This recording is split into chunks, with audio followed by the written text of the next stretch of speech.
In Oklahoma and across the United States, civil asset forfeiture laws are coming under scrutiny. The laws allow law enforcement to confiscate money or property suspected of being gained illegally. Oklahoma Senate Bill 838, which seeks to reform Oklahoma's forfeiture law, is already provoking heated debate, which is only expected to intensify once the 2016 legislative session begins. Money, millions of it, gained illegally by drug traffickers, is just part of the debate concerning Oklahoma's civil asset forfeiture law. Other issues with the law involve transparency of government, due process, trust, public safety, and hitting drug cartels where it hurts. Right now, law enforcement has the legal authority to confiscate money or property if they suspect it was gained illegally, even if the person possessing it is never convicted of a crime. State Senator Kyle Lovelace doesn't think that's right.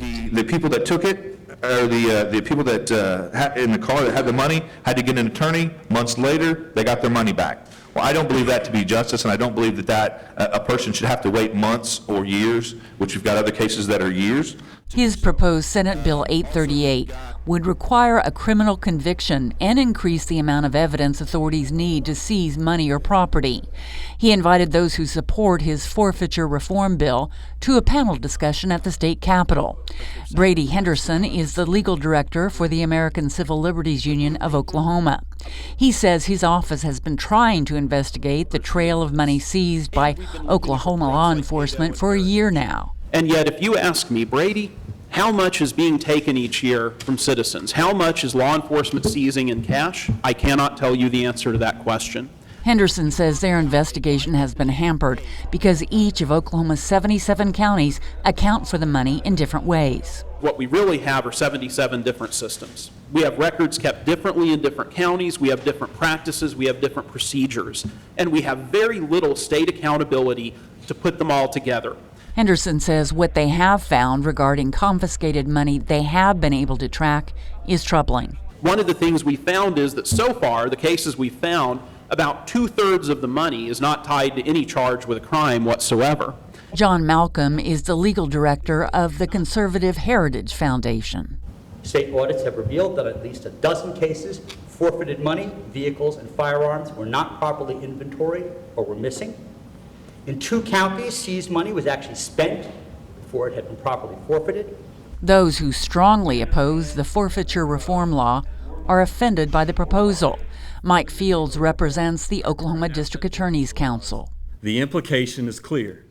That implication is that Oklahoma's prosecutors and law enforcement officers cannot be trusted with the authority that we've been given.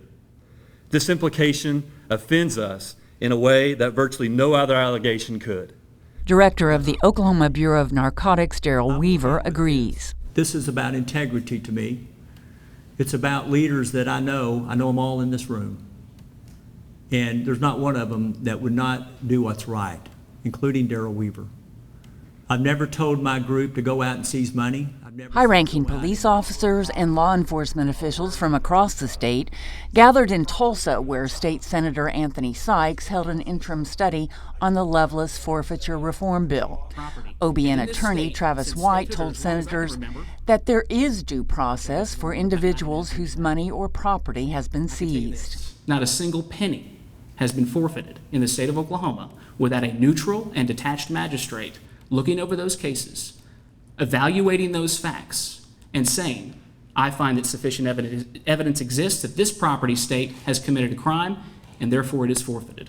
White says money seized is often found in large amounts in vehicles driven by people who say they don't know how it got there. Money is hidden in such a way that's very consistent with drug smugglers. Check that out.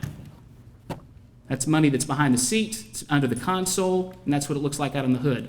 When asked who the owner of the currency was, they said, I don't know, driving a rental car.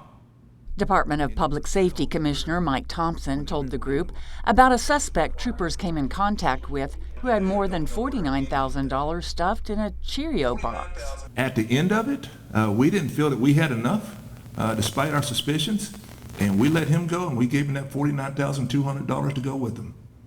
So this whole premise that once you get money taken from you, you never get it back, it isn't accurate. Back to those asking for civil asset reform. Some defense attorneys say getting clients' money back during a forfeiture hearing can take months, even years. Brady Henderson says recourse exists on paper, but not in practice. And I say, I want to fight this. I got a couple of $1,000s seized. They're going to file a forfeiture. Can you help me fight it? Lawyer says, sure. You got a good case? Yep. If you got the evidence, no problem. Okay, how much is it going to cost me? $4,000 or $5,000. He says many people who deserve their money back don't show up for forfeiture hearings because they can't afford an attorney. Proponents and opponents of the reform proposal do agree on one thing: most law enforcement officers are honest and committed to public safety.